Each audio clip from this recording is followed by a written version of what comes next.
Jacksonville Jaguars fans, welcome into Duval Daily presented by GinJag.com. I'm Jordan DeLugo. Thank you so much for being here Thursday, April 10th. If you don't know, now you know it is officially 2 weeks until the NFL draft, 2025 NFL draft. The Jaguars hold the 5th pick. They hold 4 picks in the first 3 rounds. They hold 6 picks in the first 4 rounds. It's going to be a transformational draft for the Jaguars. It is going to be a massively important draft for the Jaguars, not only in 2025. As Liam Cohen told us, they're trying to get players that are going to help them win right now, but long term as well. If guys can help you win in their rookie year, they can probably help you win in second, third, fourth, fifth year, right? So it's exciting. And Mel Kiper recently dropped his 2-round mock draft, full 2-round NFL mock draft, which obviously we do 7-round mock drafts around here. But getting 2 from the GOAT, Mel Kiper of ESPN, kind of the godfather of the NFL draft coverage, and someone who I have immense respect for. Even, a lot of folks kind of throw shade his way, whatever. I think Kiper, a lot of us probably wouldn't be doing what we're doing right now without Mel Kiper, without kind of the path that he laid for NFL draft coverage. So I love it. Grew up watching Mel Kiper. Still listen to what Mel Kiper has to say. Not all the time. I'm not always tuned into ESPN, but when he puts out a mock draft, you take a look, right? And so he put out a 2-round mock draft. The Jaguars have 2 picks in the first 2 rounds. We're going to break down what Mel Kiper has the Jaguars doing at pick 5 and at pick 36. And I'm excited to get into it. Again, the NFL draft, I kind of live for this stuff, right? If you want more NFL draft coverage, mock drafts for other teams, all that good stuff, check out Rogue Football, link in the description below.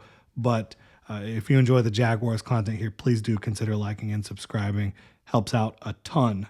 And I do really appreciate y'all all being here. So at number 5, Mason Graham, defensive tackle out of Michigan. Mel Kiper writes, I'm out of things to say about Graham to Jacksonville. I've projected this match in all 4 of my mock drafts. New coach Liam Cohen might want offensive playmakers for Trevor Lawrence, but the Jaguars have a chance to finally get a pocket-pushing disruptor for the middle of the defensive line. With great power and quickness, Graham can get into the backfield to create interior pressure on quarterbacks and drop running backs behind the line of scrimmage. He had 3.5 sacks and 14 run stops last season. With Josh Hines-Allen and Trayvon Walker collapsing the pocket on either side, Graham could have an immediate impact.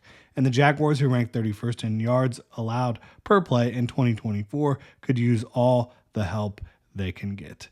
I can't say anything negative about the assessment there. Now, if you want to play devil's advocate against picking Mason Graham, what can you say? Short arms. 32-inch arms.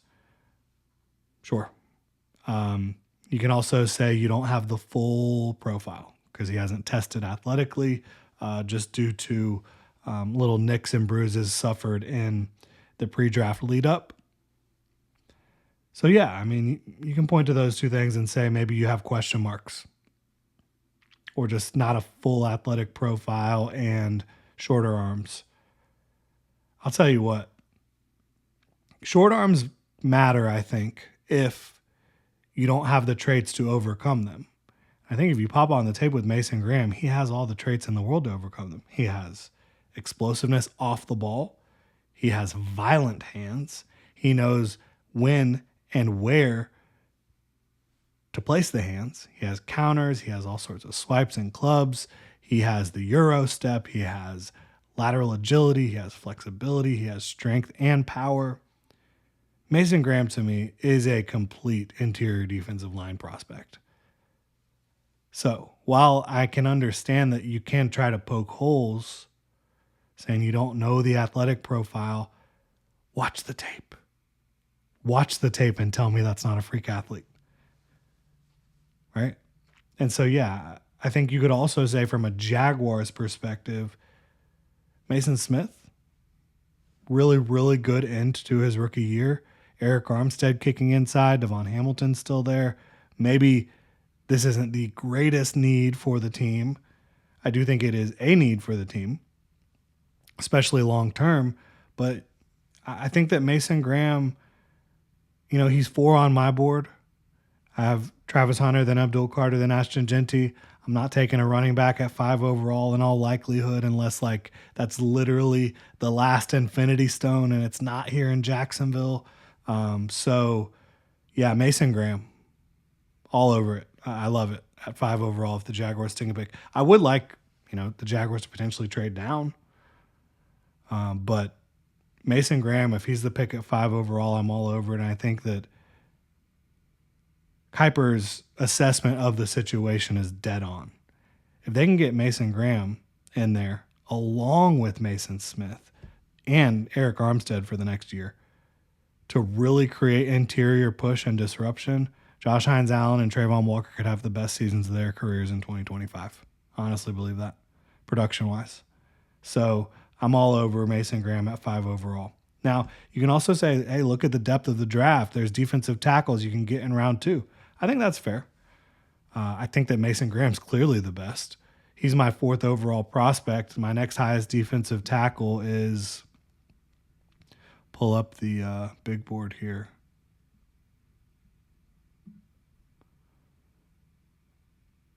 In the teens. So there's a big gap, right? Big gap for me. And, that's kind of where you start looking at Derek Harmon, Darius Alexander, Walter Nolan, Kenneth Grant, depending on what you're looking for. But yeah, I'd be really excited about Mason Graham. Let me know what you think in the comment section below about Mason Graham. And then at 36, this is another really exciting pick that I think makes a ton of sense. And again, you talk about winning right now. Mason Graham helps you win right now. So does Emeka Ibuka, the wide receiver out of Ohio State, at 36 overall. And this is what Mel Kiper has to say. 3 or fewer wide receivers have gone in round 1 just 3 times in the past 10 drafts, which I guess is what he's projecting based on the mock draft here. But the Jaguars would stand to seriously benefit if things go this way. Ibuka, my number 18 prospect, is a smooth route runner and caught 10 touchdowns last season.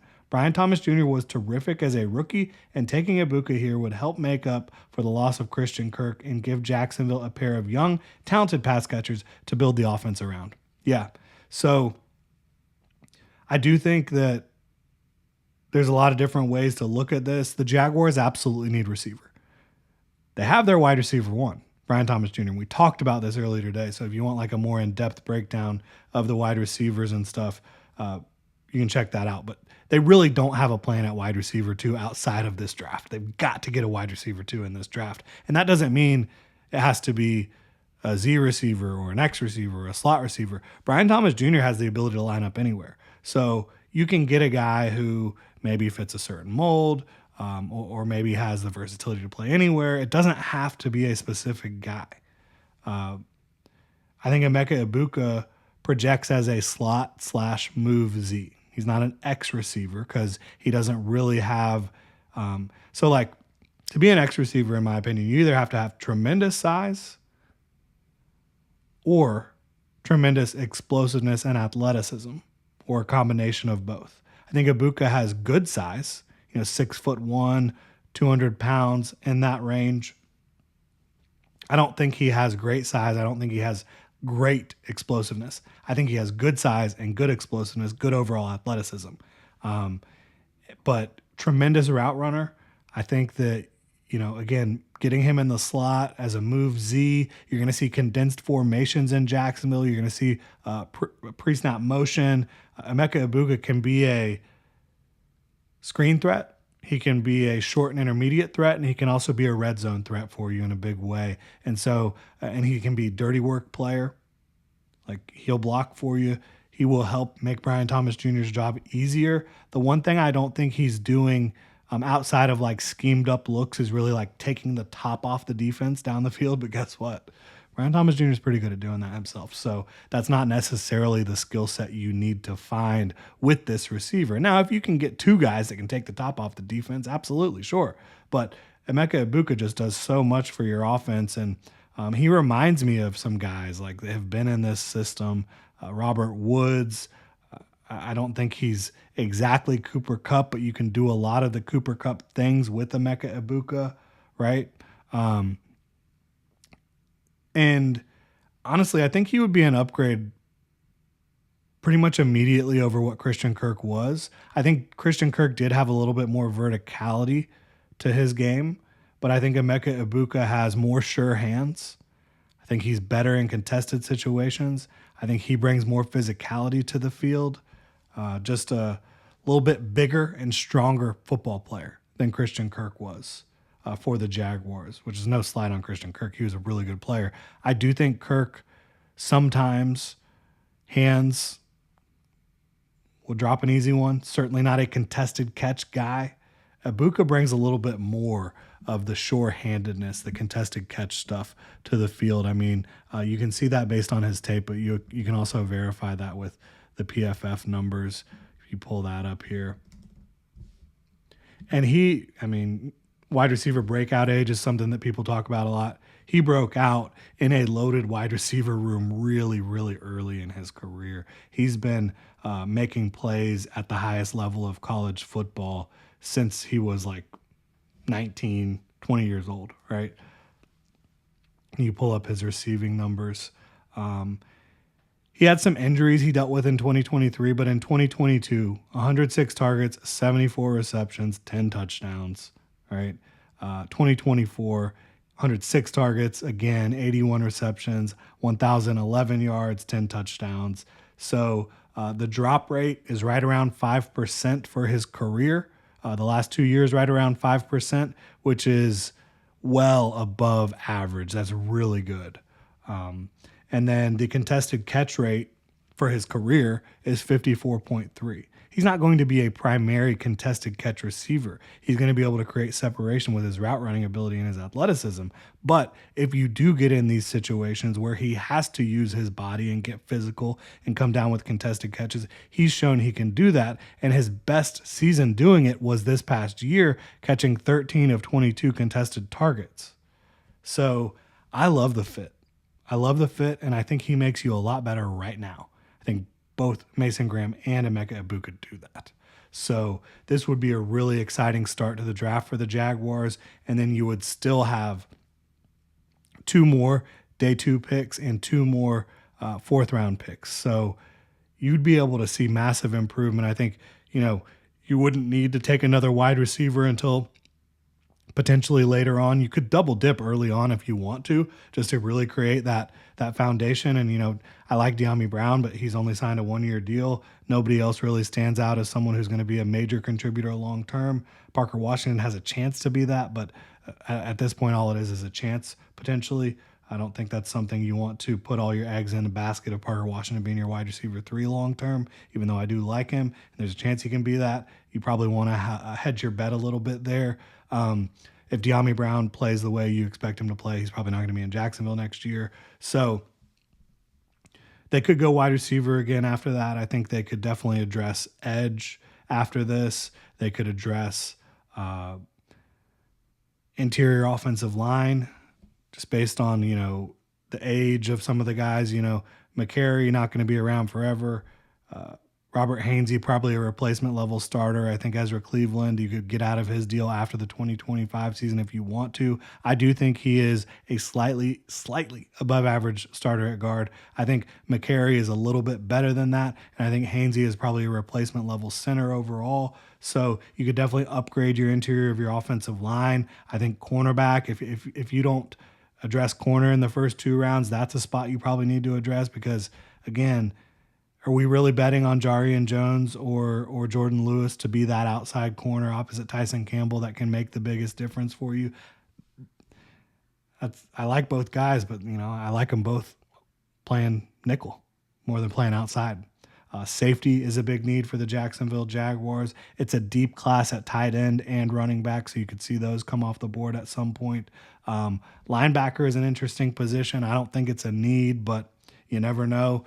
So after taking wide receiver and defensive tackle early, I would really expect to see edge, safety, corner as the top positions, and interior offensive line as the top positions of need after that. And they could address all those in the first 4 rounds, which is exciting. So let me know what y'all think about Mel Kiper's mock draft in the comment section below. If you enjoyed the content here, please like and subscribe.